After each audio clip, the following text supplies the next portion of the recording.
Hey everyone, BioFan here with a very hefty Mass Effect Andromeda news update. Like, you may want to grab a snack. You're gonna be here for a while. Got your snack? Good. Before we get started, if you haven't already, be sure to click that subscribe button and tap that bell next to it to stay up to date on BioWare development news coverage. To start, Mass Effect Andromeda has gone gold. If you're not familiar with the game development lingo, going gold means the game has been finished and is being sent off for disc production and whatnot, while the developers continue to work on the Day 1 patch. BioWare producer Michael Gamble disclosed that the Day 1 patch is intended to be released by March 16th, when PC and Xbox users can play 10 hours of the game via Origin Access and EA Access. Another BioWare producer, Fabrice Condominis, released this image of the Ryder twins to commemorate the game going gold. Speaking of the Ryder twins, the character kits for them have been updated. They no longer look quite so terrified as before. McFarlane Toys revealed their Ryder sibling figurines, which have removable helmets. The Scott figurine will be released this spring, followed by the Sarah figurine this summer. Both are priced at $20. BioWare General Manager Aaron Flynn tweeted out this image of an Angara that was taken from the game and given some artistic effects to create the image. BioWare Art Director Joe McMillan revealed that this specific Angara is a Quest NPC designed with help from a fan through the Make-A-Wish Foundation.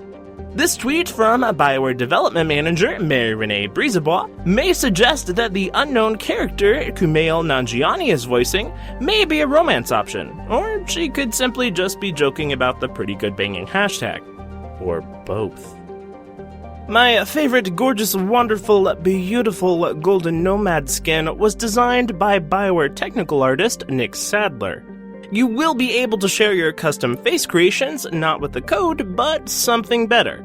According to a BioWare lead designer, Ian Fraser, it won't be with codes like in the original trilogy, but something better.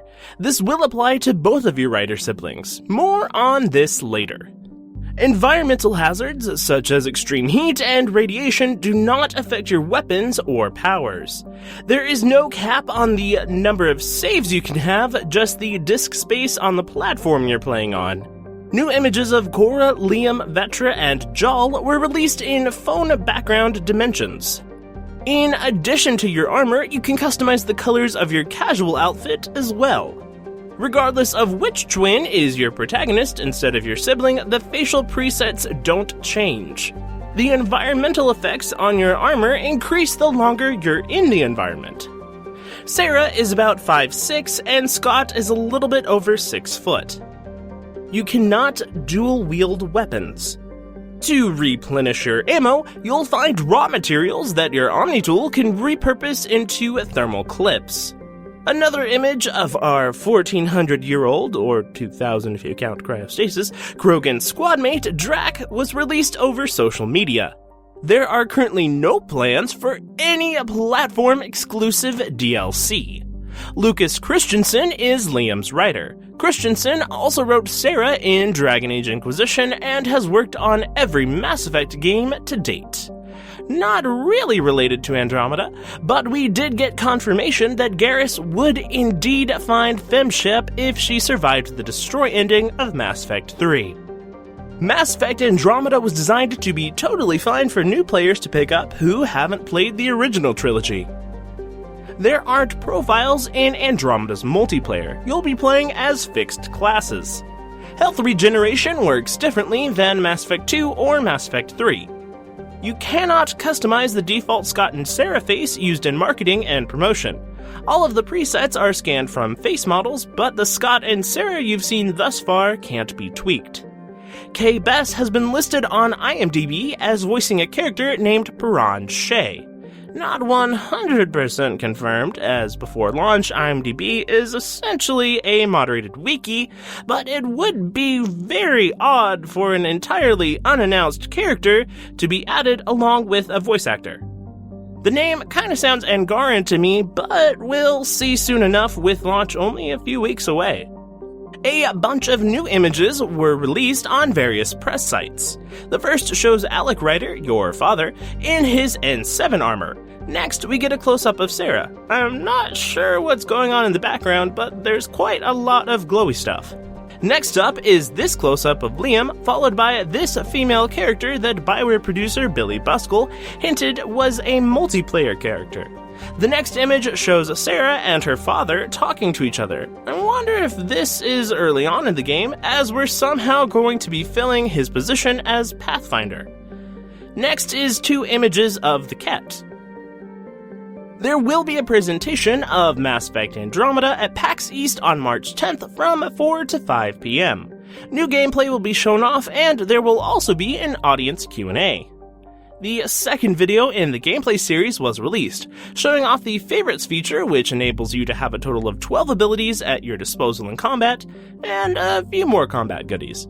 We got a look at our squad mates as well, and their combat specialty titles, which are not based on traditional classes, by the way. Cora is a biotic commando, Vetra is a drifter mercenary, PB is a rogue academic, Liam is a crisis specialist, and Drac is a veteran warrior. Jal is a resistance fighter.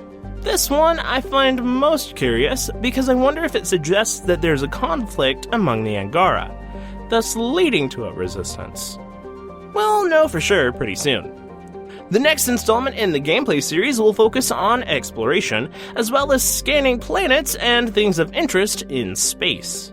The total number of squad mates in the game is 6, so these guys are the complete squad.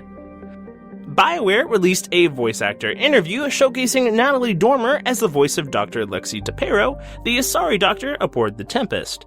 You may recognize Natalie as Marjorie Tyrell from Game of Thrones. Lexi is written by Courtney Woods, who is also writing the not yet seen but heard Reyes. Woods' previous work includes much of the Descent DLC for Dragon Age Inquisition and the Knights of the Fallen Empire expansion for Star Wars The Old Republic. Dormer was also interviewed by What Gaming Culture about her role in the game, in which she gave a few more details about Lexi. This was the first time Dormer has voiced a role she's also not played on the screen in person. She describes Lexi's humor as dry. Lexi has both medical and psychological training. She's very present on the Tempest. Dormer said her character is 275 years old. A video was released over on EA UK's YouTube channel, which delved deeper into the Lexi details through an interview with BioWare creative director Mac Walters. Walters explained that we'll be hearing Lexi's thoughts on choices we've made throughout the game. She's the first face we see when waking up from our cryostasis, PB and her have a rivalry, and Lexi has a crush on Drac. Dormer also revealed that Gil, the chief engineer of the Tempest, is voiced by Gethin Anthony, who played Renly Baratheon on Game of Thrones. Aaron Flynn confirmed that Gil is indeed a human, and in Eurogamer coverage, it was revealed that he responds well to male writer flirting with him. And speaking of Eurogamer, several gaming press groups got to preview and play a few hours of Mass Effect Andromeda. Here is all of the information released from their collective coverage. Let's start with Eurogamer.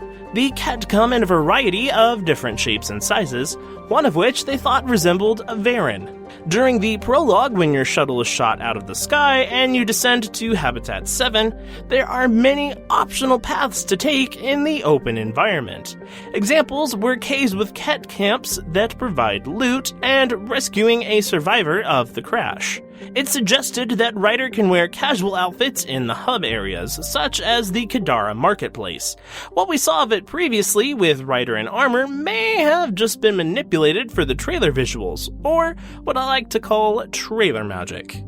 This scene, that was notoriously critiqued for its facial animation bugs, has been reanimated since. The environments are much larger than Dragon Age Inquisitions, though they felt that one of the environments they experienced in just a few hours had less finesse in certain parts, and much of it was made to be rushed through.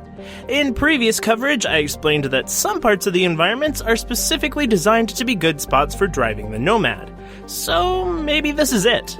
The game has both Mass Effect 3's map system for each hub area and Mass Effect 1 and 2's quest log.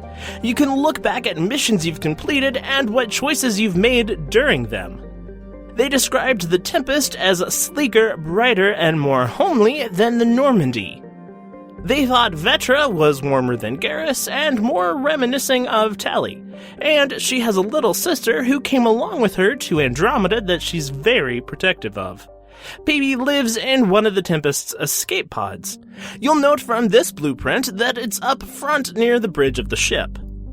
Liam is your bro, your pal, your supportive buddy, and you can share a beer together on the Tempest. Cora is dealing with the fact that she's no longer your superior. The science officer, who we've likely seen here in this image, since that's the science officer's station, is named Suvi and has a Scottish accent. US Gamer mentioned in their article that you can upload your character data to a social site where other players can see your writer's appearance, as well as download it for themselves. I'm thinking this may also be Archive, which was also mentioned in Eurogamer's coverage. Anyway, a lot of ground cover in the Helios cluster is actually mushrooms. The galaxy map is new, but reminiscent of the original trilogies. PB has plushies on the Tempest, and it's strongly suggested that they are a nod to Plants vs. Zombies Garden Warfare. You can ask Sam to tell a joke, though humor doesn't come as naturally to him as it did for Edie. Details on your mother, Ellen Ryder, are revealed early on in the game.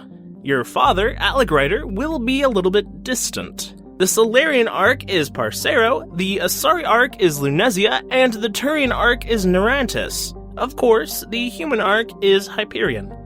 All of the arcs are missing at the beginning of the game, though we know from previous coverage that part of the game will be finding out the answers to this. Keep in mind, there's a novel called Lost Ark coming out this summer by Catherine Valente that may shed some further light on this. You can collect model ships to display in your cabin on the Tempest. There's a bullet board on the Tempest where people on the ship post notes or also complain about their colleagues.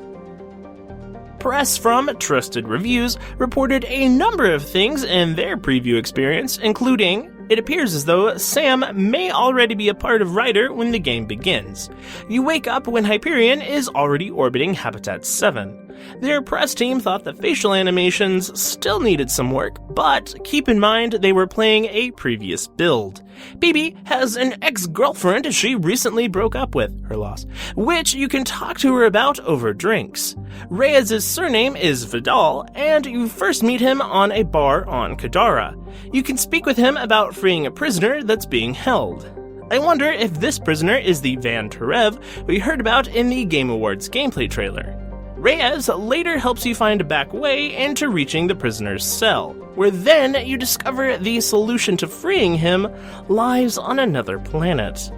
During their experience playing the game, they did not feel the game had much of any filler missions.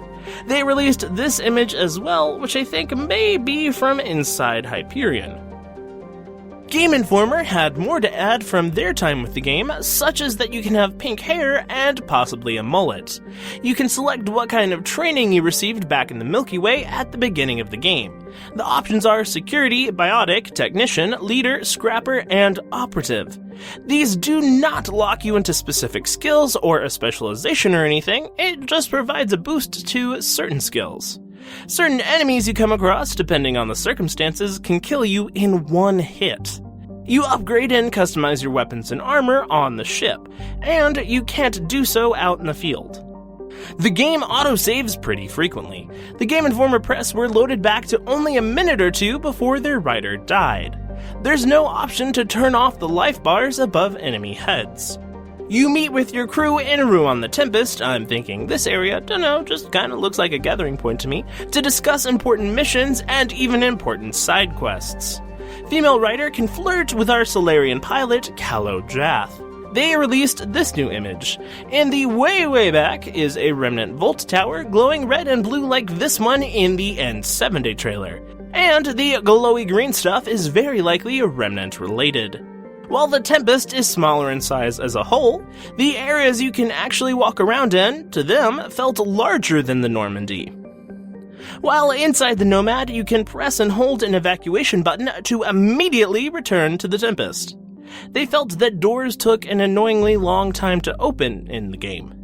Some of the casual outfit options for female Rider include a suit and a leather jacket with a scarf. You can have philosophical discussions about existence with Sam. The cat's agenda seems to involve terraforming planets or mining them for their resources. In a party banter inside the Nomad, squad mates discussed aspects of their lives back in the Milky Way prior to joining the initiative. GameSpot's summary of their experience tells us that Hyperion gets stuck in the Scourge at the beginning of the game. That's that black glowy stuff.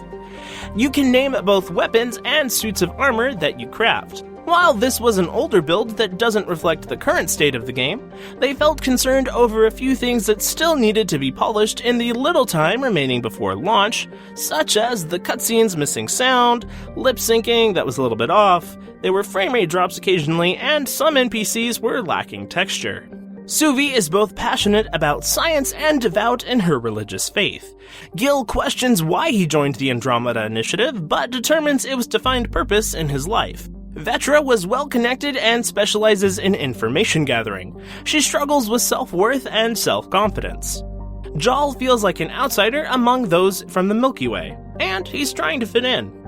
PB goes back and forth from happy-go-lucky and quirky to guarded. She will outright tell you that she's not coming along with you to form strong bonds with the people she's working with. You do have tension with Cora because you became the Pathfinder, even though she was in line for the job. Habitat 7's atmosphere is full of argon nitrogen with very little oxygen, which means you won't be doing much breathing while you're down there. They emphasized that it felt totally natural to choose different dialogue tones around different characters, such as casual options with PB and professional options with Cora. Ryder can express that the Ket likely felt threatened by us, invaders, on Habitat 7 as the reasoning for why there was conflict and aggression. This was actually my favorite of the numerous articles I read about the press hands-on event, so I'll actually go ahead and link it down below if you'd like to check it out for yourself. God is a Geek reported that from their experience, you receive an email from a freelance vidmaker. I wonder if this could relate to Jordan Tate, one of the roles you could choose for the Explorers Wanted competition audition. You can flirt with Suvi, however, not sure which writer they were playing as it was never mentioned. Kadara is Habitat 4. Krala's Song is the name of a nightclub on Kadara.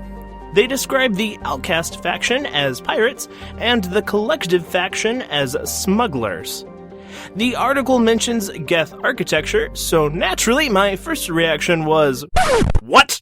But before you go crafting Geth conspiracy theories, I inquired and it turns out they mistook remnant structures for Geth ones. So awkward. The wilderness of Kadara is referred to as the Badlands.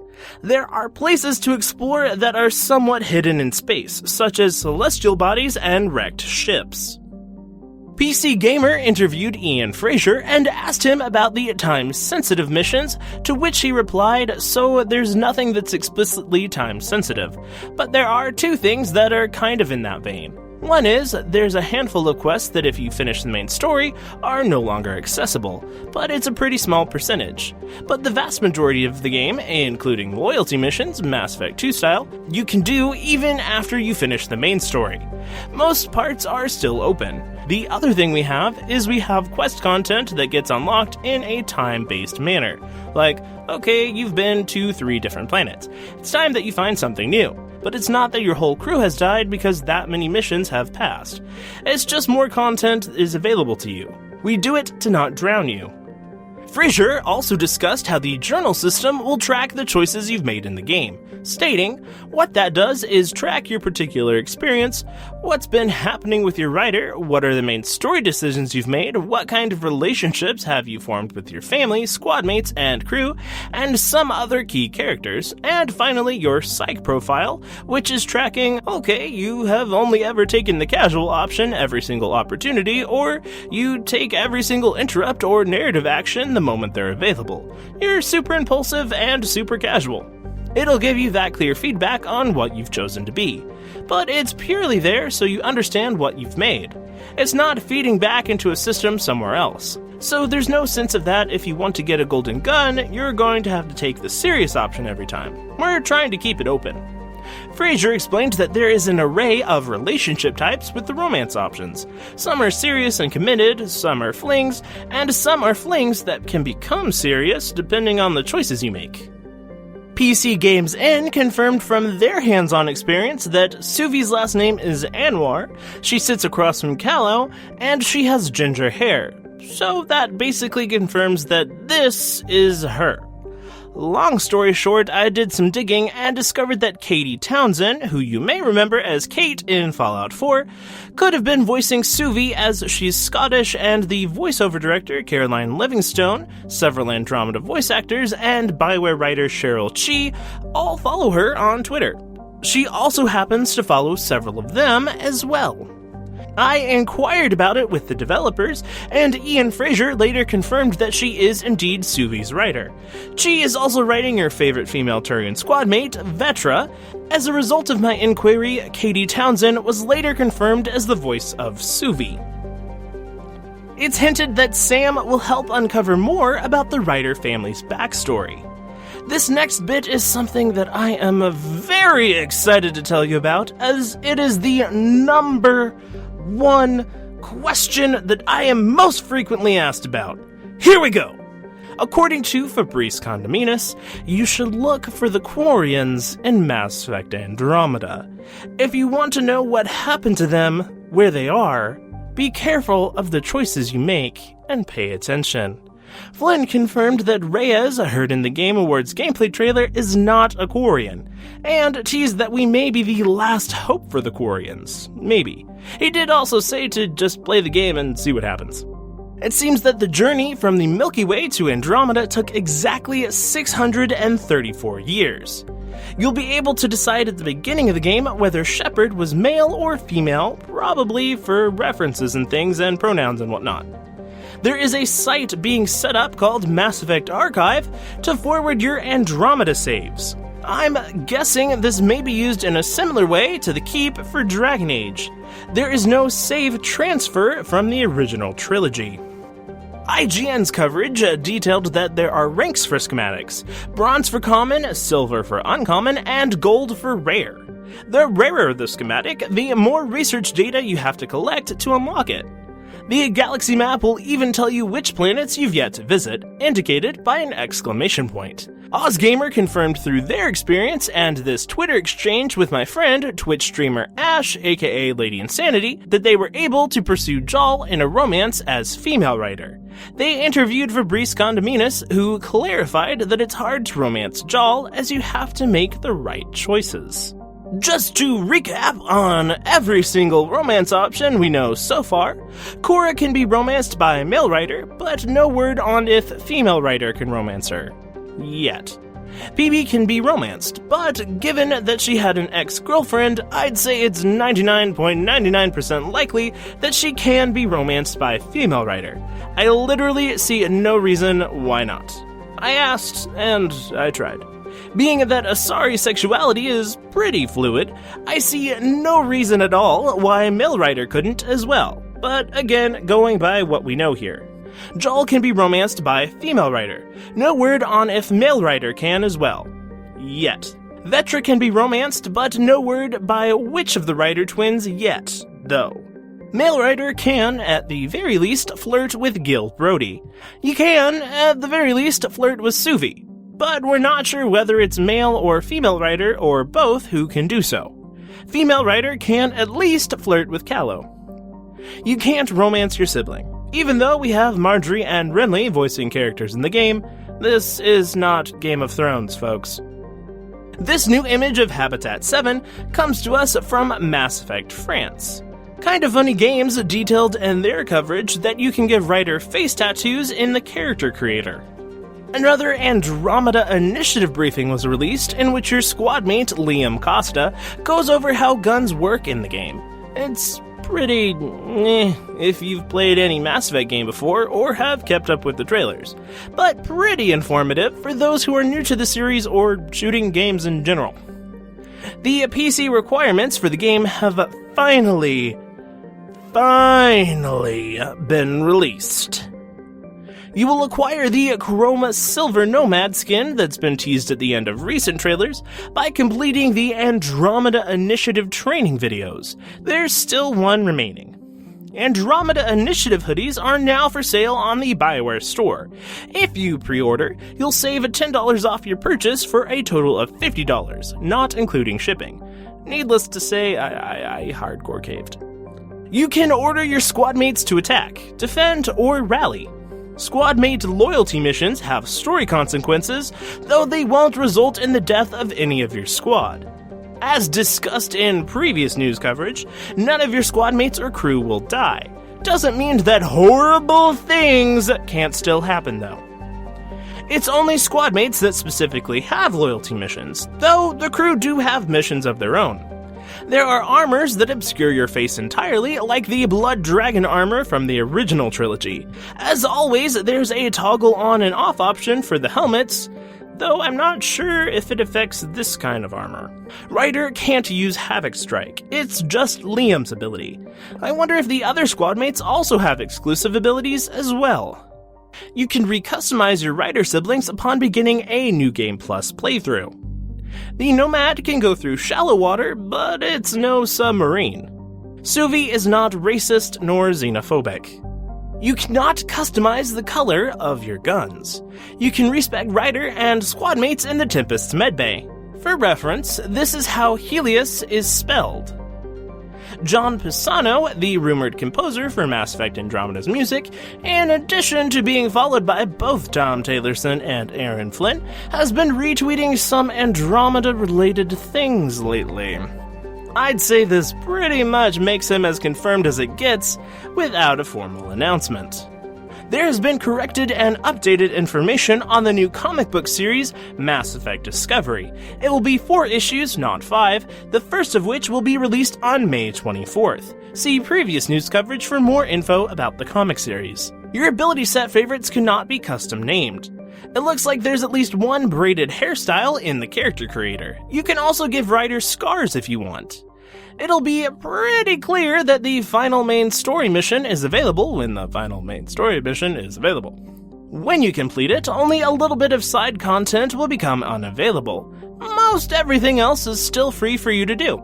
I got a shout out from Aaron Flint, which was later corrected to detail that there is not a color wheel for hair in the Andromeda character creator, but instead a numerous amount of preset options.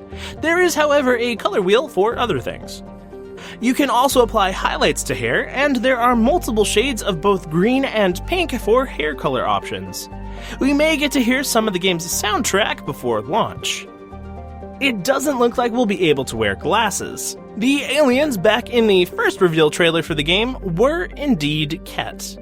And finally, just a quick reminder, as I said in my last news update video, soon I'll have to move pre-release news coverage of Andromeda solely to Twitter and social media, as when we get very close to launch, I won't have enough time to put up a video before we're all playing the game. I'll keep you updated on this, BioFam, but just be sure you're following me over on there if you're not already. Well, that's all the news for this round. Be sure to catch my other development coverage updates for all the Mass Effect Andromeda info there is. What was your favorite piece of new information from the press hands-on experience coverage? Who is your favorite member of the crew so far? Do you think we'll actually get to physically see the Quarians in the game? Tell me all about it down in the comments. I'd love to hear from you. And while you're down there, be sure to attack that like button and share this video with your friends, family, random strangers. It's all good. For more Mass Effect Andromeda and BioWare related videos, if you haven't already, be sure to subscribe to my channel by clicking that big red subscribe bar up at the top of the screen. For instant news coverage of BioWare games, feel free to follow me on Twitter and other forms of social media, links to which can be found down in the video description.